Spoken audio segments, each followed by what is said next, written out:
A paz do Senhor, irmãos, mais uma vez aqui para continuarmos o nosso curso Conflitos da Vida. Vamos falar hoje sobre a culpa humana e a graça de Deus. Mas eu quero te incentivar, você que ainda não é inscrito aqui no nosso canal no YouTube, que você se inscreva. Coloca aí, toca aí no sininho aí do lado. Você também vai receber as nossas notificações toda vez que tiver um novo vídeo sendo lançado aqui no canal. Igreja Cristã Nova Vida, se inscreva.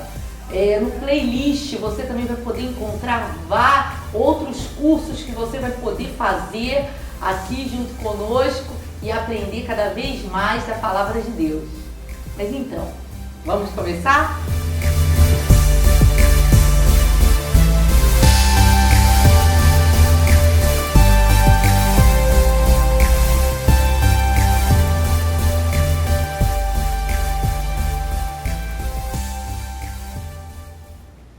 Antes de nós começarmos, eu quero que você feche os seus olhos aí na sua casa. Eu vou fechar os meus olhos aqui.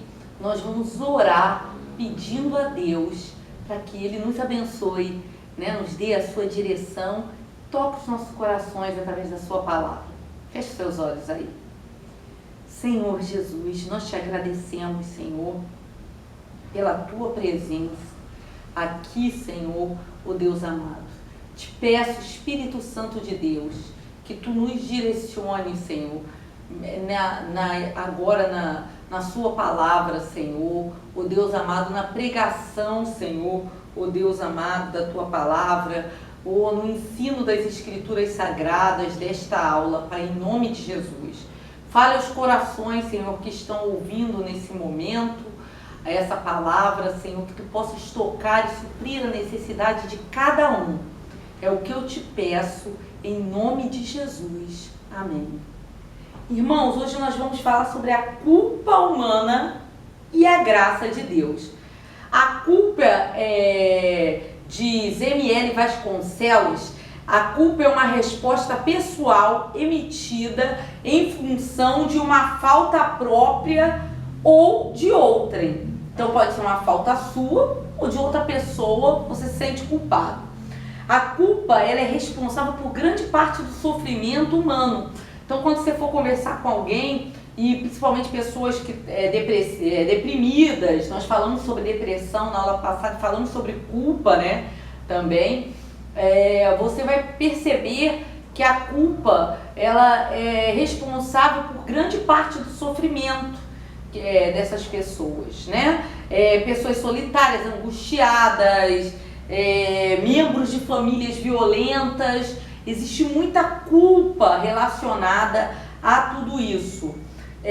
Pessoas que estão passando por crises conjugais ou qualquer outro tipo de crise familiar, você vai perceber que a culpa faz parte da dificuldade de muitas delas. Mas o que é culpa?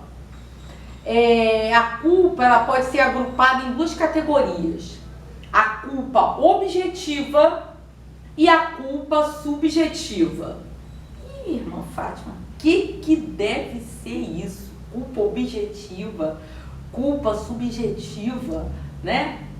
A culpa objetiva é aquela que ocorre quando uma lei é quebrada e o transgressor, ele é culpado, quer ele concorde com isso ou não.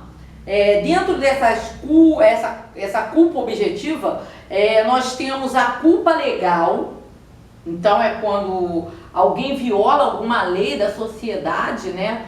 Você não pode roubar, você não pode pegar o objeto que não é seu de alguém e levar como se fosse seu, tirar da pessoa à força. Então, quer aquela pessoa concorde ou não com isso, ela é culpada. Então ela é uma culpa legal, ela violou uma lei da sociedade, né? A culpa teológica, né? Que é uma infração à lei de Deus, ou uma infração bíblica, uma desobediência à Escritura, E aí seria uma culpa teológica. O Senhor disse que nós não devíamos mentir, e aí se você mentir, você é culpado. Eu sou culpada se eu mentir, você é culpado se você mentir. Nós violamos uma lei bíblica, uma lei que está nas Escrituras. O Senhor diz que todos nós somos pecadores, né? Em Romanos 3, 23, diz que todos nós somos culpados, todos nós somos pecadores e fomos destituídos da glória de Deus, né? Então, todos nós pecamos e somos dignos de morte. Culpa teológica, quando você infringe, culpa legal, culpa teológica, culpa pessoal. A culpa pessoal é uma violação de padrões pessoais. Você viola padrões que você mesmo estabeleceu na sua consciência. Você estabeleceu que você está de dieta e não pode comer doce. E aí você viola esse padrão, essa regra pessoal que você estabeleceu. Eu não vou comer doce. E você come. Ai, que culpa. Aí não consegue dormir, eu não devia ter feito isso, fica com aquela culpa, eu não devia, eu violei esse padrão, né? Essa regra que eu me impus, né? Existem outros que se impõem regras, até dentro, vocês que são cristãos, né? Existem algumas regras, algumas doutrinas que são impostas pela pessoa e que, se ela violar, ela se sente muito culpada. Vamos lá, algumas mulheres hoje isso é um pouco menor, talvez. No passado haviam mais mulheres que se impunham a regra de não usar calça, elas só podiam usar saias. E aí, se ela usasse calça, isso era uma coisa muito grave para ela estava violando uma regra que ela se impôs a partir do momento que ela aceitou Jesus, que não é bíblica, mas que ela se impôs. A culpa social, existe uma outra culpa, culpa legal, culpa teológica, culpa pessoal e culpa social. O que é a culpa social?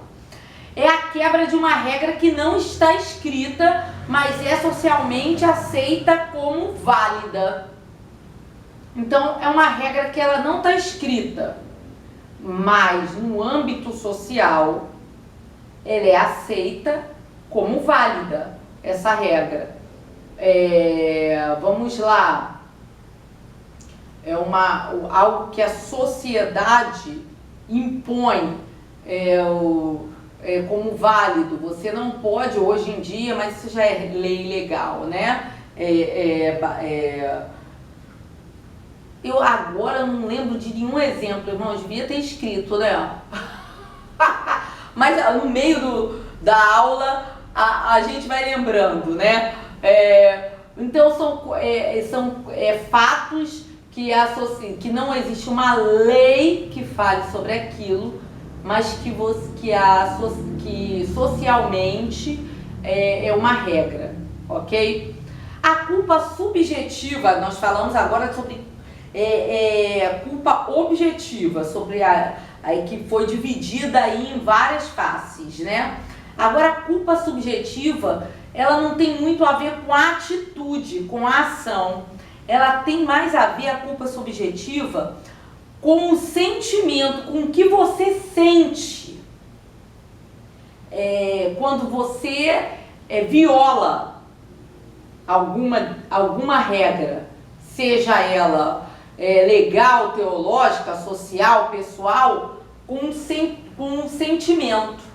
Então, é um sentimento de pesar, de remorso, de vergonha, de autocondenação que surge e quando a gente faz algo que a gente não devia ter feito.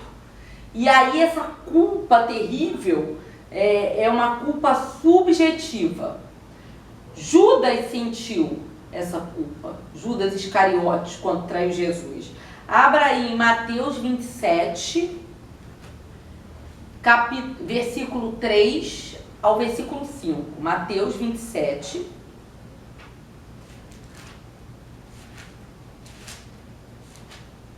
Do versículo 3 ao versículo 5, diz assim: E quando Judas, que havia traído, viu que Jesus fora condenado, foi tomado de remorso e devolveu aos chefes dos sacerdotes e aos líderes religiosos as 30 moedas de prata e disse: Pequei, pois traí sangue inocente. E eles retrucaram: Que nos importa? A responsabilidade é sua.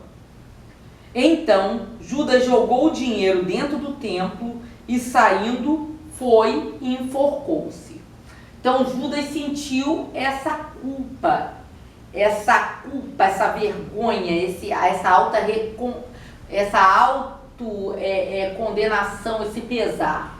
Deus pode usar qualquer um dos tipos de culpa, seja teológica, legal, social, pessoal, ou até vários deles conjugados para nos levar ao arrependimento. Deus pode usar a culpa. A culpa por si só, ela não é algo ruim, irmãos, algo terrível. É como nós, a forma de você lidar com a culpa é que pode ser ruim, que pode te levar a atitudes ruins. Mas a culpa por si só, ela não é ruim. Deus pode usar a culpa, qualquer que seja ela, qualquer que seja o tipo dela, para levar o homem, eu e você, ao arrependimento. As mudanças necessárias, porque a bondade de Deus é que te conduz ao arrependimento. Quando as pessoas falam sobre culpa, geralmente se referem à culpa subjetiva. Quando você for ouvir alguém falar sobre culpa, ela geralmente está se referindo à culpa subjetiva. Ela está se referindo ao pesar, ao remorso, à autocondenação que ela está passando, à angústia que ela está sentindo por causa da culpa. Mas a Bíblia não usa a palavra culpa nesse sentido, você sabia? Não. As 3 palavras gregas traduzidas como culpa ou culpado refere-se à culpa teológica, à atitude, não ao sentimento do culpado, não aquilo que ele está sentindo, mas exatamente a regra que ele quebrou da lei de Deus, ao pecado que ele cometeu. Quando a Bíblia usa culpa, ela fala sobre o pecado, a atitude que o culpado cometeu, que feriu a lei de Deus, as escrituras sagradas. Conceito de tristeza e de perdão divino. Vamos agora que a gente falou sobre culpa objetiva, culpa subjetiva, vamos falar sobre os conceitos de tristeza e perdão divino, né? Será que é possível ajudar a pessoa a lidar com o seu pecado ou com a culpa objetiva sem gerar sentimentos de culpa perniciosos, sem gerar essa angústia tão grande, essa vergonha terrível? Para responder essa pergunta, vamos examinar os conceitos de tristeza. Tristeza construtiva e tristeza destrutiva, e de perdão divino. A tristeza construtiva e tristeza destrutiva. Vamos abrir agora a nossa Bíblia. A Bíblia fala sobre isso em 2 Coríntios, capítulo 7, versículos de 8 a 10. 2 aos Coríntios, capítulo 7, versículos de 8 a 10. Paulo havia escrito uma carta à igreja de Corinto, a primeira carta aos Coríntios, exortando-os sobre muitas coisas. e chamou a atenção de forma grave sobre muitos pecados que eles estavam cometendo. Como pastor, ele os exortou, e os exortou de forma dura, severa, porque era necessário naquele momento fazer isso.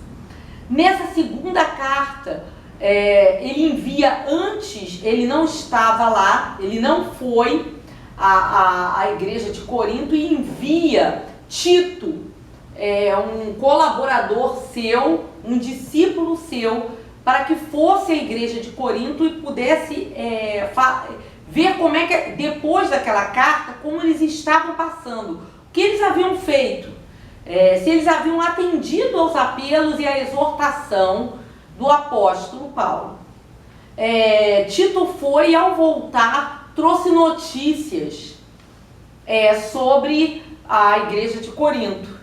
E nós vamos agora ler o que Paulo falou dessa culpa que eles, que a igreja de Corinto teve que sofrer, porque eles eram culpados de pecar contra o Senhor, de ofender a Deus.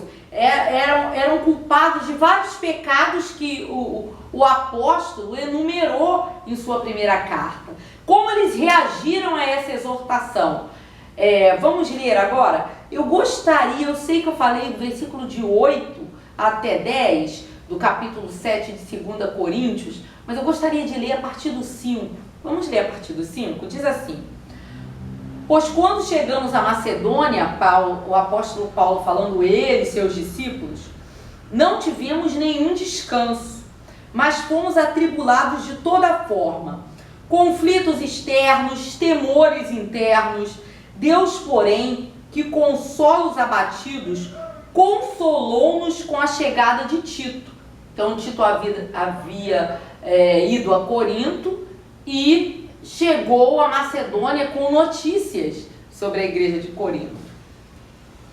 E não apenas com a vinda dele, mas também com a consolação que vocês lhe deram.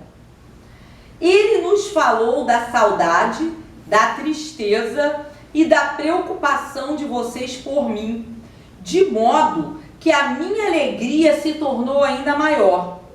Mesmo que a minha carta lhes tenha causado tristeza, lembra a primeira carta? Lhes tenha causado tristeza, não me arrependo. É verdade que a princípio me arrependi. O apóstolo abrindo o coração, né? Pois percebi que a minha carta os entristeceu, ainda que por pouco tempo. Agora, porém, me alegro, não porque vocês foram entristecidos, mas porque a tristeza os levou ao arrependimento. Pois vocês se entristeceram como Deus desejava, e de forma alguma foram prejudicados por nossa causa. A tristeza, e eu quero que, se você puder, se você tiver esse hábito, você possa sublinhar isso na sua Bíblia e não se esquecer mais disso. Versículo 10. A tristeza, segundo Deus, não produz remorso, mas sim um arrependimento que leva à salvação. E a tristeza, segundo o mundo, produz a morte. Opa! Olha que coisa tremenda. A igreja de Corinto, ao receber a primeira carta, se sentiu o quê? Somos culpados. Somos culpados de muita coisa. E aí, no momento que você percebe a culpa, o que você faz? O que nós fazemos? Nos entristecemos. Só que não para por aí. A tristeza, segundo Deus, ela tem que nos conduzir ao quê? Ao arrependimento e não só ao remorso. O que Judas Iscariote sentiu foi remorso. Remorso é aquela culpa que não leva você a pedir perdão a Deus e a se perdoar, a deixar com que Deus perdoe. O remorso, ele só constata o erro. Você é culpado, você errou, mas não há outro caminho. É como se fosse como se você chegasse numa rua sem saída. O remorso, ele te leva para uma rua sem saída. Não há saída. E aí conduz ao desespero. E para Judas Iscariotes levou ao suicídio. E algumas outras pessoas também levam ao suicídio até hoje. Por quê? Porque é como se ela chegasse numa rua sem saída. Porque esse é o arrependimento segundo o mundo. Não há perdão, não há retorno, não há o que fazer. Você não pode voltar no tempo e desfazer o que você já fez. Mas a culpa que leva à tristeza, guiada por Deus, leva ao arrependimento. Aí sim. Errei, pequei, fiz aquilo que era detestável ao Senhor. Não há saída para mim, assim. Assim, porque ao invés de você olhar para a rua sem saída, imagine uma rua sem saída. O remorso, ele só olha para cá, não tem mais caminho, não há mais para onde ir. O arrependimento, ele pega os olhos, tira daqui e olha para cima. Olha para Cristo, o autor e consumador da nossa fé. A esperança. Quando olha para Cristo, ele fala: Senhor, eu pequei. Eu errei. O que eu faço? Senhor, me perdoa. Aí o Senhor pega e faz o quê? Meu filho, eu lhe concedo perdão através do sangue de Jesus Cristo.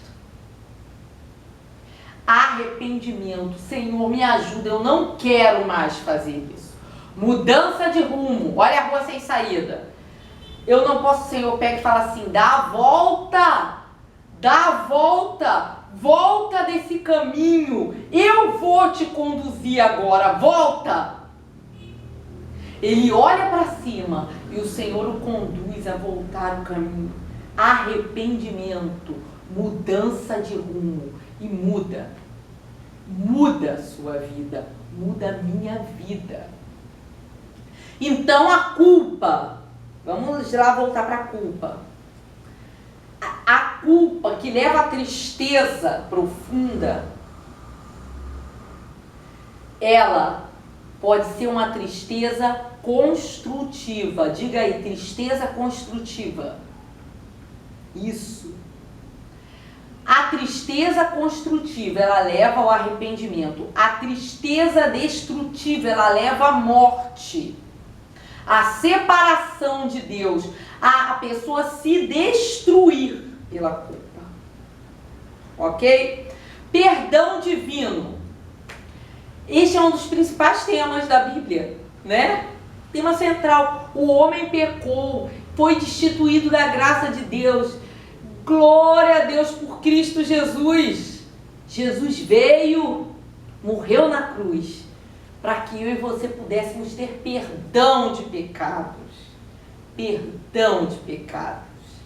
Então, embora algumas passagens o mencionem sem discutir o arrependimento, outras sugerem que pelo menos duas condições precisam ser satisfeitas para que Deus perdoe. Então existem duas condições que precisam ser satisfeitas para que Deus possa te perdoar. O arrependimento, falamos agora sobre ele. Abra aí Atos 3,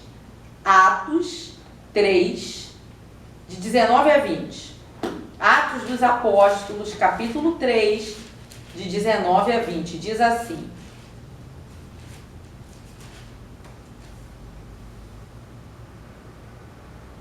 Arrependam-se, pois, e voltem-se para Deus, para que os seus pecados sejam cancelados.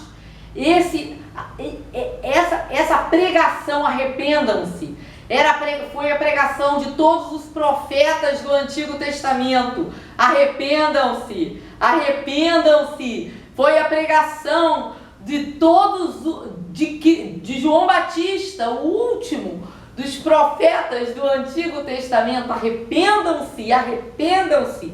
Jesus continuou essa pregação, o próprio Deus encarnado. Arrependam-se. Essa foi a pregação dos apóstolos após a morte e ascensão de Cristo. Arrependam-se, arrependam-se. Essa é a pregação da igreja hoje. Arrependam-se, arrependam-se.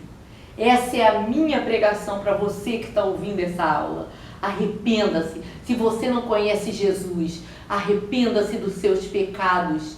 Entrega a Ele o teu coração, para que Ele possa te salvar.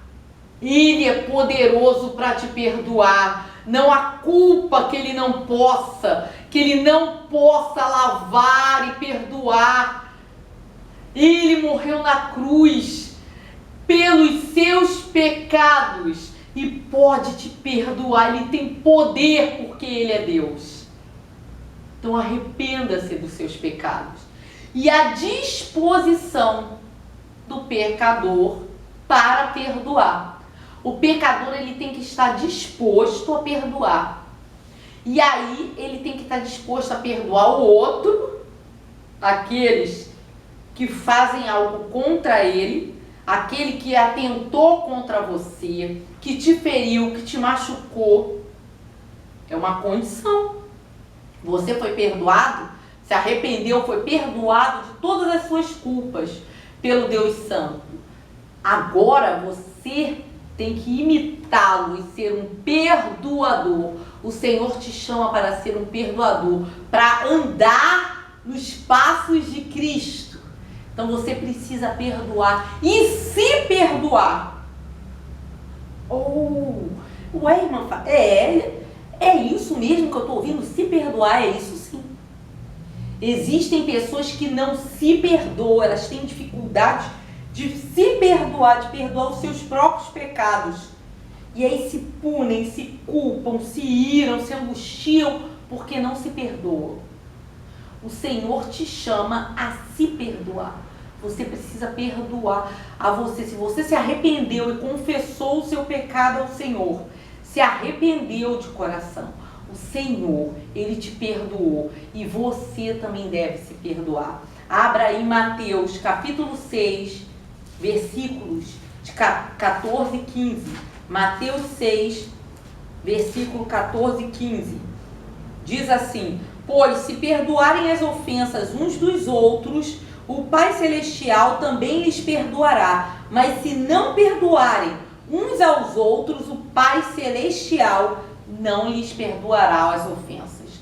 Há aí uma condição para que o Senhor perdoe. Você se arrependa e que você perdoe. Então você precisa perdoar aqueles que te ofenderam. E você precisa se perdoar também, para que o Senhor possa te perdoar as ofensas. Causas da culpa. Existem muitas causas, né? Por que as pessoas se sentem tão culpadas? Experiências passadas e expectativas irreais. Sabe, existem pessoas que elas têm padrões extremamente elevados que elas criaram para elas mesmas. Então, e aí ela se sente culpada toda vez que ela viola esses padrões que ela criou para que ela possa viver. Às vezes foi ela que criou, muitas vezes os pais que transmitiram esses padrões elevados e já eram pessoas muito rigorosas e ela absorveu, aprendeu isso. Então, se tirar, ela não se perdoa em não alcançar esse padrão que ela mesma se estabeleceu, ok? Às vezes esses conceitos vêm até de líderes da igreja que acreditam que o homem possa viver sem pecar. E isso é irreal. É uma expectativa irreal, irmãos. Nós somos pecadores. É claro que Deus espera que nós estejamos sempre nos esforçando para viver, atingir um alvo de santidade, de maturidade cristã. Mas ele desaprova o pecado e a desobediência. Mas ele é realista. Ele sabe quem nós somos. E ele sabe que somos pecadores, ok? Filipenses 3, do versículo 12 ao versículo 16. Diz assim, Filipenses 3, abra aí sua Bíblia.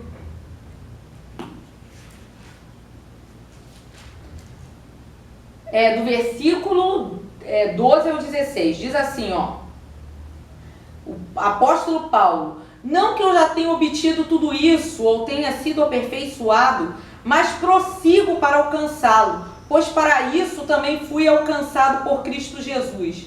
Irmãos, não penso que eu mesmo já o tenha alcançado, mas uma coisa faço, esquecendo-me das coisas que ficaram para trás e avançando para as que estão adiante. Prossigo para o alvo, a fim de ganhar o prêmio do chamado celestial de Deus em Cristo Jesus. Nós, é claro, estamos prosseguindo para o alvo, mas o próprio apóstolo falou: eu ainda não alcancei. Quando que nós vamos alcançar esse alvo de incorruptibilidade?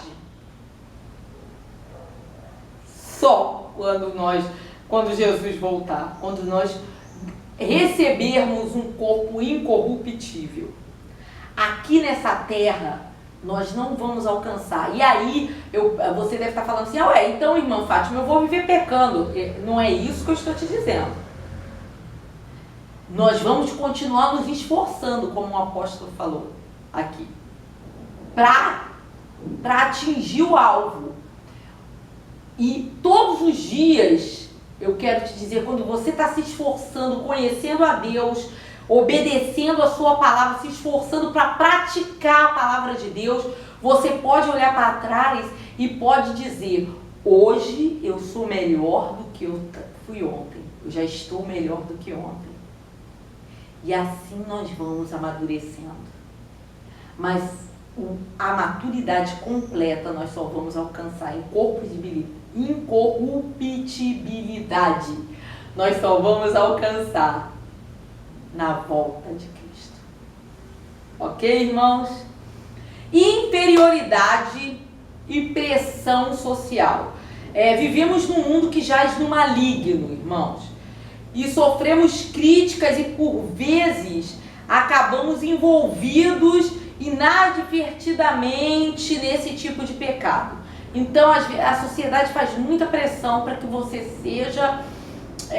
se encaixe num modelo de perfeição, e muitas vezes você se sente culpado por não se encaixar. Eu vou dar um exemplo: mulheres que têm que... hoje em dia a pressão sobre a mulher é enorme para que ela se encaixe num padrão de beleza, né? Ela tem que ter um certo peso, ela não pode envelhecer, parece que é proibido envelhecer, né? A mulher não pode mais envelhecer. E a pessoa acaba se sentindo culpado e carregando essa inferioridade, essa culpa por não conseguir atingir esses alvos. Pessoas que fazem dietas aí estratosféricas, perdendo na verdade a saúde para alcançar um alvo por causa de uma pressão social, e se sente culpado por não alcançar esse alvo. Mau desenvolvimento da consciência. Pessoas que têm uma maneira muito rígida de pensar. Ela tem o certo e o errado de uma forma tão rígida. Isso traz muita culpa para essas pessoas, né? Porque ela olha para ela e ela vê com muito pesar as suas próprias imperfeições, tem medo o tempo inteiro de fracassar porque ela é rígida demais nos seus padrões. Então é um mau desenvolvimento da consciência, ela precisa, na verdade, ser liberta disso, ok?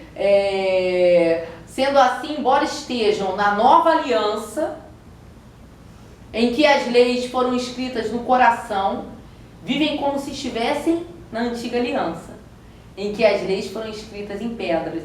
Isso foi o apóstolo Paulo que falou, né? Então, irmãos, essa forma extremamente rígida de pensar e que não oferece compaixão, o pastor Reginaldo de nossa igreja, para você que não é de nossa igreja, ele pregou esse domingo e falou sobre a compaixão, pessoas que têm esse mau desenvolvimento da consciência, essa maneira muito rígida de pensar, são pessoas que não têm compaixão. E é necessário que tenhamos compaixão dos outros e de nós mesmos também. E a gente tem que reconhecer e conhecer o perdão de Deus, a compaixão que o Senhor tem de nós. E se perdoar. Ok? Influências sobrenaturais. Opa! A culpa objetiva teológica e os sentimentos de culpa subjetiva entraram na história da humanidade a partir do pecado, lá em Adão, quando Adão pecou. Então, são instrumentos do Espírito Santo, essa culpa, para nos convencer do pecado. Então, elas são instrumentos do Espírito Santo para nos convencer do pecado. Eu me sinto culpado por isso, aí eu percebo, realmente eu sou pecador. Eu preciso me arrepender, eu preciso de salvação, porque eu sou pecador. Mas o diabo, ele também pode usar isso contra nós. Por isso que a gente precisa ter essa tristeza construtiva e não destrutiva, porque o diabo pode usar isso contra nós. Efeitos da culpa. Quais são os efeitos da culpa? Aí tem várias consequências, né? Se a gente for falar de culpa legal, a pessoa que infringe uma lei legal pode ser presa, condenada, vai para prisão, né? A culpa social gera crítica de outras pessoas. A culpa pessoal leva muitas vezes a autocondenação. A pessoa ela mesma se autocondena, se pune por causa disso. Mas a culpa teológica tem consequências ainda mais sérias quando você infringe a lei de Deus. Deus é justo e santo, não faz vista grossa para o pecado, ok? Ele tem compaixão, mas ele não faz vista grossa para o pecado, irmãos. E a punição para o pecado é a morte. É a morte. Embora Deus, por sua graça, perdoe e dê vida eterna quando depositamos nossa fé em Jesus, que morreu pelos nossos pecados. As pessoas geralmente procuram aconselhamento por causa de sentimentos de culpa, pelo que elas estão sentindo. E aí esses sentimentos exercem influências de diversas maneiras. Uns são pensamentos defensivos.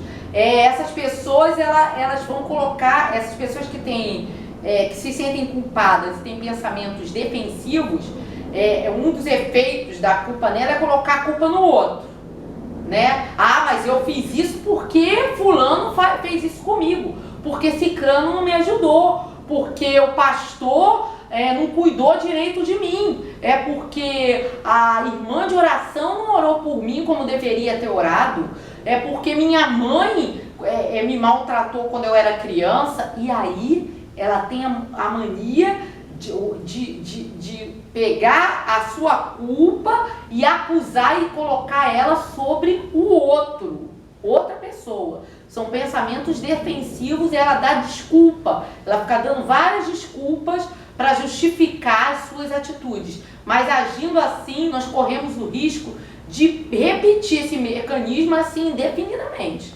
né?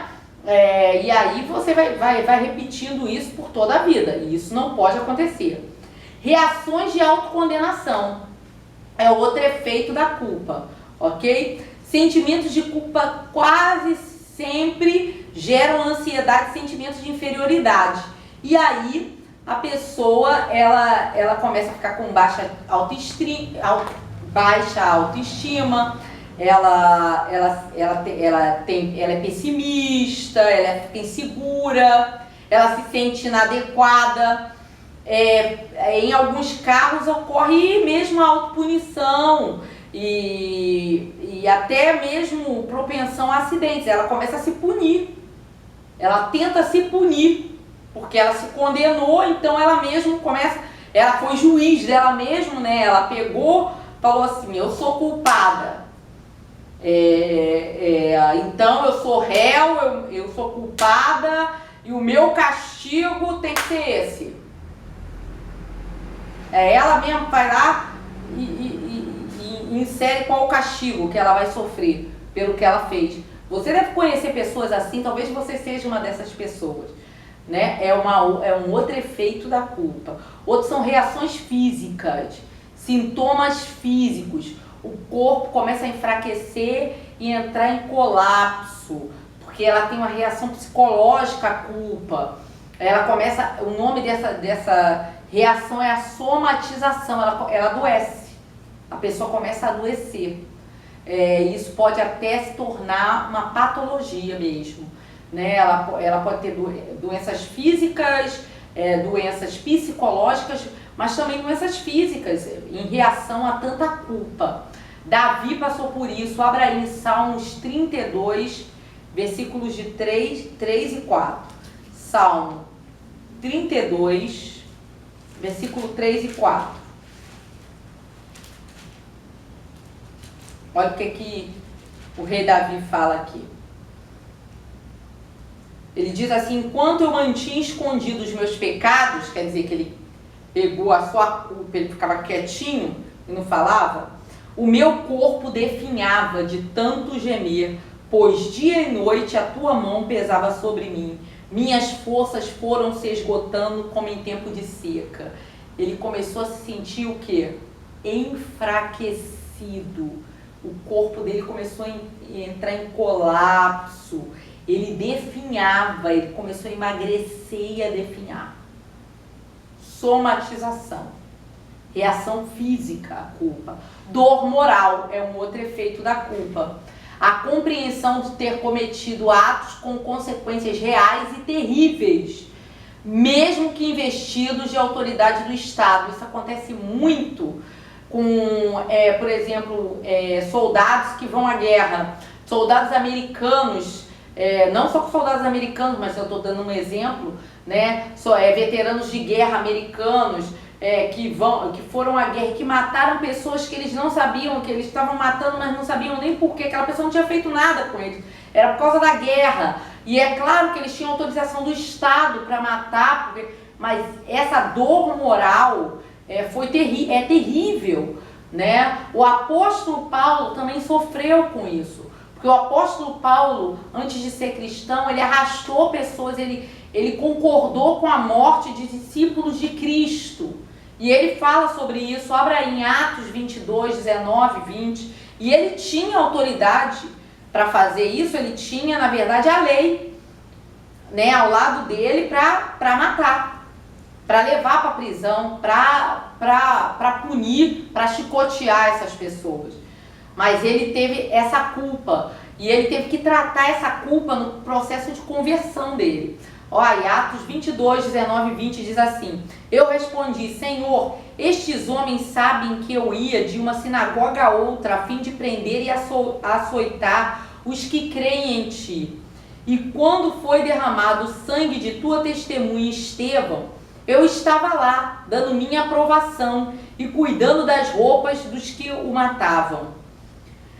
Então Paulo teve que tratar essa culpa de todos os atos que ele tinha cometido, terríveis, né, com consequências terríveis para aquelas pessoas, quando ele não aceitou Jesus, e aí no seu processo de conversão, ele teve que tratar diante de Deus toda essa culpa. Outro efeito da culpa, quer dizer, então a dor moral também é um efeito da culpa. Outro efeito da culpa é o arrependimento e perdão, e é esse efeito que nós estamos procurando, que todo cristão tem que encontrar esse efeito, arrependimento e perdão.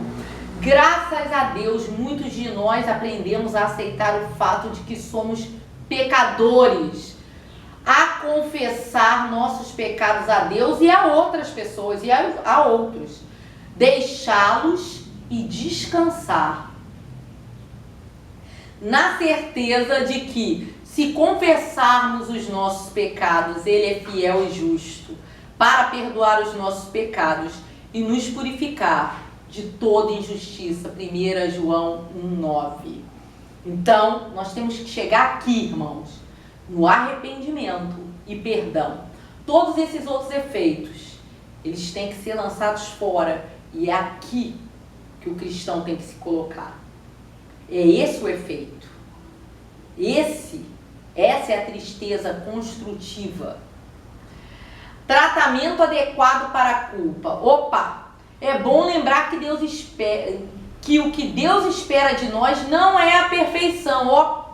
Peraí. Deus não espera de mim a perfeição? Não. Ele espera que você busque a perfeição, mas ele não espera de você a perfeição, sabe por quê? Porque ele sabe quem você é.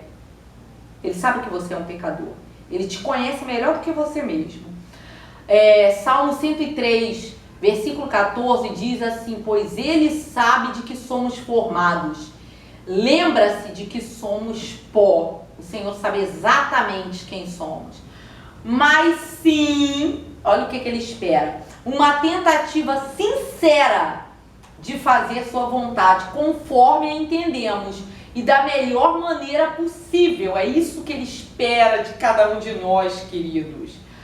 O Deus compassivo também ama incondicionalmente e perdoará os nossos pecados sem exigir de nós expiação e penitência. Ele não exige de você expiação e penitência. Então não precisa você mesmo se impor punição. Não é isso que ele espera.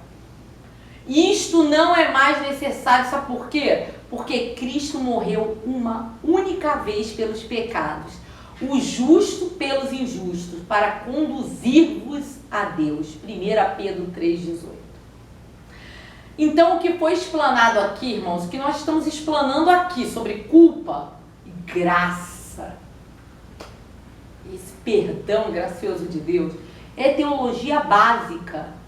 É isso que nós precisamos.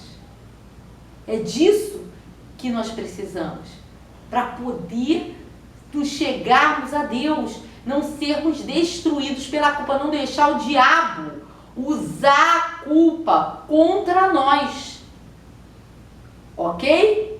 E fazer com que essa culpa nos leve ao arrependimento, que ela seja construtiva, que nos leve a perdoar, a compreender, a ter compaixão de outros, porque aí você olha para você e diz: puxa vida, eu também sou pó, eu errei, o Senhor me perdoou, eu posso perdoar o próximo, porque essa culpa nos leva a aprender a perdoar.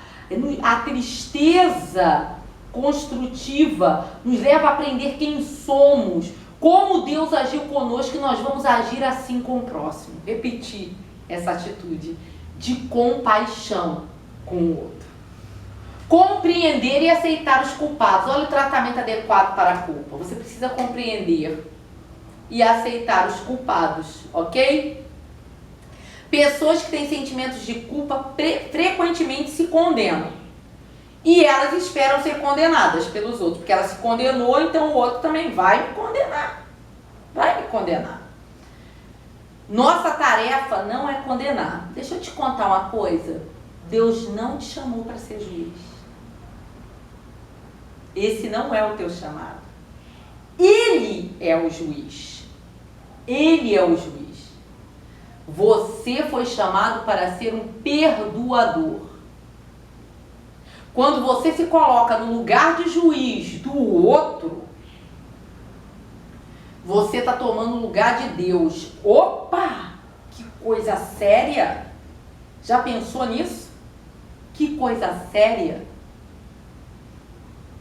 Você não é juiz, você é um perdoador. Ok?